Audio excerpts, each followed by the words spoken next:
अस्सलामुअलैकुम दोस्तों, आज मैं आपके लिए मटर को 1 साल तक स्टोर करने का सबसे ज़्यादा आसान और सबसे ज़्यादा बेहतरीन तरीका लेकर आई हूँ। इस तरीके से अगर आप मटर को 1 साल के लिए भी स्टोर करेंगे तो 1 साल बाद भी आपके मटर के दाने बिल्कुल फ्रेश निकलेंगे। तो इसके लिए आपने करना क्या है, यहाँ पर मटर आपने लेनी है, आपकी मर्ज़ी है, जितनी भी मटर आप चाहें स्टोर कर सकते हैं। जैसे कि मैंने यहाँ पर 1 किलो मटर ली थी। तो यहाँ पर मटर के दानों को हमने छील कर निकाल लिया है। 1 किलो मटर के दाने हैं मेरे पास। तो चलिए अब हम देखते हैं कि हमने किस तरीके से इन्हें स्टोर करना है। तो इसके लिए हमने सबसे पहले पानी बॉयल होने के लिए रख दिया है। तो मैं आपको बहुत ही ईज़ी तरीका बता गई हूँ, सिर्फ़ आपके मुश्किल से 2 मिनट लगेंगे।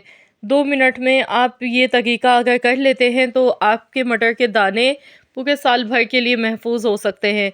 इसके लिए आपने एक खुले मुँह की कढ़ाई लेनी है, पानी बॉयल कर लेना है। जैसे ही पानी में उबाल आ जाएगा तो हमने इसमें मटर शामिल कर देनी है। तो यहाँ पर आप देख सकते हैं कि मटर अभी बिल्कुल आपको नीचे बैठी हुई नज़र आ गई है। 1 चम्मच इसमें चीनी शामिल करनी है और 1 चम्मच ही इसमें वाइट विनेगर यानी कि सफ़ेद सिरका आपने डालना है, 1 टेबल स्पून भर के। बस ये 2 चीज़ें हमने इसमें डाल देनी है। तो यहाँ पर देखिए पानी हमारा बहुत अच्छी तरह से शुरू में गर्म था, लेकिन जैसे ही हमने मटर डाली तो पानी का जो टेम्परेचर है वो इसका डाउन हो गया, जिसकी वजह से ही देखिए अभी इसमें उबाल नहीं आया है। तो यहाँ पर देखिए जैसे ही उबाल आने लगेगा तो मटर के दाने ऊपर आना शुरू हो जाएंगे एक-एक करके। ये देखिए सारे मटर के दाने ऊपरी सतह पर आना शुरू हो जाएंगे।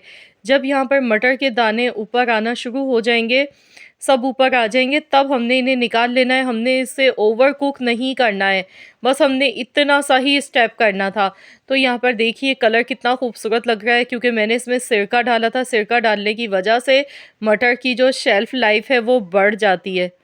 और जो हमने चीनी डाली है, तो चीनी और सिरका दोनों चीज़ों को जब हम कंबाइन करके डालते हैं तो उसकी वजह से मटर का जो जायका है दानों का वो बरकरार रहता है, जायका इसका ख़राब नहीं होता है, ना इसमें कड़वाहट आएगी।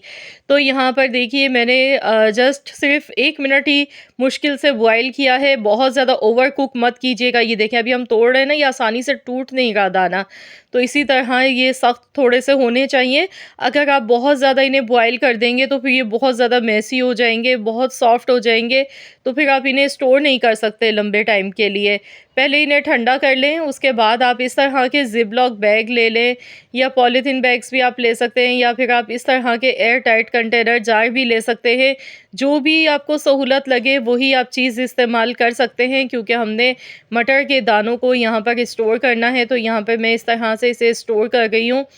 तो इस तरीके से आप इन्हें स्टोर कर लें और आपने इन्हें फ्रीज़र में रखना है। आपने इन्हें फ्रिज में नहीं रखना है, बल्कि फ्रीज़र में रखना है, ताकि ये लंबे टाइम तक के लिए सही रहे। इनका जायका बिल्कुल ऐसे ही रहना चाहिए। तो इस तरीके से देखिए मैंने दोनों चीज़ों में आपको इस तरह से पैक करके दिखा गई हूँ। तो इस तरह से आप मटर, जैसा कि आजकल बहुत सस्ते हैं, तो अगर आप भी मटर शौक से खाते हैं तो फिर आप इस तरह से स्टोर कर सकते हैं। आपके लिए आसानी हो जाएगी। जब आपका दिल चाहे मटर पुलाव बनाना है या कोई सब्ज़ी बना रहे हैं तो फिर आप मटर को इस्तेमाल कर सकते हैं। ये देखिए इस तरह से हमने इन्हें स्टोर कर लिया। अब मैं इन्हें फ्रीज़र में रख दूँगी और उसके बाद जब भी हमें इस्तेमाल करने होंगे हम फ्रीज़र से निकाल लेंगे। तो यकीन मानिए बहुत ही ज़बरदस्त ये मेथड है। इस तरीके से आप ढेर सारी मटर भी स्टोर कर सकते हैं और पूरे साल भर के लिए स्टोर कर सकते हैं। ये बिल्कुल भी ख़राब नहीं होगी। तो मुझे पूरी उम्मीद है कि इंशाअल्लाह ताला मेरी ये वीडियो आपको पसंद आई होगी। वीडियो अच्छी लगी है तो लाइक कीजिएगा, शेयर कीजिएगा। चैनल पर नए हैं तो चैनल को भी ज़रूर सब्सक्राइब कर लीजिएगा और साथ ही में दिए गए बेल आइकॉन को प्रेस कर दीजिएगा, ताकि आपको मेरी हर नई आने वाली वीडियो का नोटिफिकेशन सबसे पहले फ्री में देखने को मिल सके। तो फिर मिलते हैं इंशाअल्लाह ताला एक और नई यूनिक रेसिपी के साथ। तो जब तक के लिए अल्लाह हाफ़िज़।